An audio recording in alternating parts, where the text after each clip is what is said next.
Olá pessoal, estamos juntos com mais um vídeo e a alegria que a gente está continuando os nossos vídeos pela segunda semana consecutiva sem interrupção. Hoje nós vamos falar sobre o quinto pilar da fé islâmica, são 6 pilares, nós vamos falar hoje do penúltimo, né? E lembrem sempre que esses pilares da fé islâmica sempre são interligados, um vai precisar ou um vai servir para a existência, para a crença no outro. E hoje nós vamos falar sobre o quinto, que é a crença na ressurreição e na vida pós-morte, né? Segundo a crença islâmica, o ser humano foi criado e ele já habitava ao paraíso, né?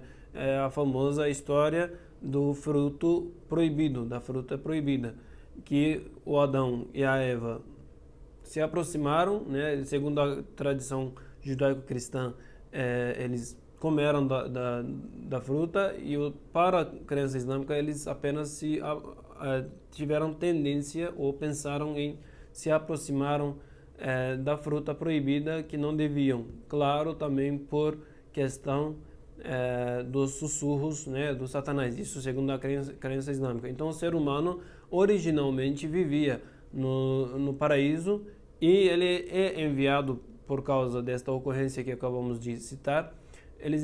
O ser humano é enviado para o mundo, para esta vida, né, para esta dimensão do espírito, para que pratique boas ações, mas sobretudo tenha a crença em Deus, né, reconheça Deus como o único criador e provedor da vida, para poder, né, voltar aonde ele estava, né, de onde originalmente ele veio.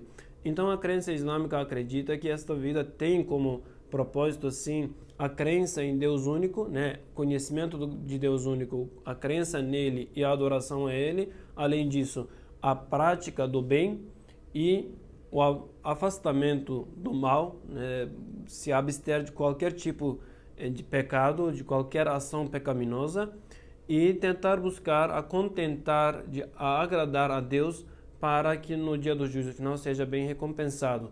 Então, para esta perspectiva, e esta é a crença do Islã em geral, não depende de qual escola jurídica, de qual doutrina segue, sejam xiitas, sejam sunitas, ou dentro dos sunitas existem escolas jurídicas diferenciadas. Independentemente disso, todos os muçulmanos acreditam que esse é um dos propósitos da vida humana, da existência humana. O ser humano nasce aqui para agradar a Deus e para ser recompensado também, né, para praticar bem, praticar o bem para que possa retornar à vida ou ao lugar onde ele estava. Pois o ser humano, segundo como dizem os estudiosos muçulmanos, a alma humana ela vem de Deus. Então esta alma ela é eterna. O que vem de Deus, o que pertence a Deus, não perece. Então ela é eterna, é contínua. O corpo pode morrer, pode perecer, né? O corpo é apenas o meio pelo qual a alma vai agir nesta vida, nesta dimensão do espírito, mas a realidade é que a alma não vai permanecer nessa vida. Pode ter uma vida de 60, 70, 80 ou até 3, 4 anos e depois vai acabar. Então tem um fim. E aí, como diz o Said Nursi, o estudioso do século passado, um estudioso muçulmano do século passado, tudo que é finito é doloroso, né? Saber que alguma coisa tem um fim, algo que você gosta tanto tem o seu fim, é doloroso para o ser humano. Portanto, o ser humano, isso é uma das evidências de que o ser humano quer uma vida eterna, algo infinito, e esse algo infinito vem essa sensação, esse quesito, né, esse requerimento da continuidade de certas condições, de certos sabores, de certos desejos, é que o ser humano vem de Deus. A alma humana é eterna, ela tende a ser eterna, ela tende a ter tudo que é infinito, né? Portanto, a vida humana existe para isso, mas quando a vida humana termina quando uma pessoa morre, ela não ressuscita na hora, né? Claro, para a crença islâmica, a pessoa vai prestar conta de tudo que fez nesta vida depois que é defunta, depois que é sepultada, né? Porém, a verdadeira prestação de contas ocorrerá quando o Deus, né, quando Deus ressuscitar todo ser humano que viveu nesta terra, desde Adão até o último, né, até o Apocalipse.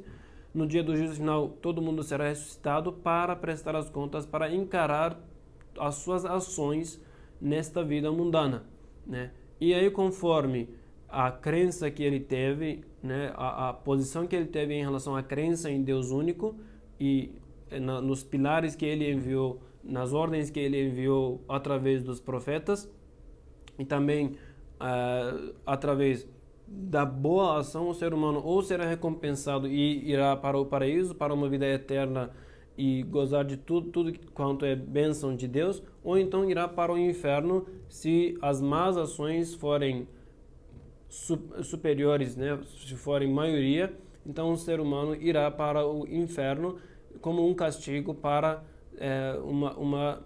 um castigo das suas más ações, da sua descrença, na maioria das vezes, né? Existem, por exemplo, os ditados, os relatos de que o profeta Muhammad teria dito que nenhum crente iria para o inferno, ou então toda pessoa que tiver uma pequena gotinha de fé no coração, fé em Deus, né, irá para o paraíso. Então, acredita-se que todo mundo que tiver fé em Deus único, reconhecer a Deus como o Deus único e reconhecer todos os profetas que ele enviou, acreditar nos livros que ele enviou para a humanidade e acreditar que Deus é o único criador, único provedor de vida, único sustentador e não tem iguais, então essa pessoa com certeza irá para o paraíso no final das contas, talvez se purificando dos pecados e das más ações no inferno e depois passar uma passagem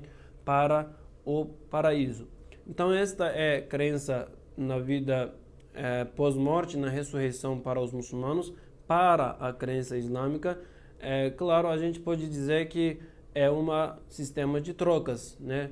É uma lei de retorno, só que não é um retorno nesta vida, é um retorno numa outra dimensão do espírito, numa outra dimensão, claro, do castigo. A gente precisa ressaltar que o profeta Muhammad, em certas passagens, em certos relatos, ele fala que tudo isso, sim, é relatado no Alcorão, né?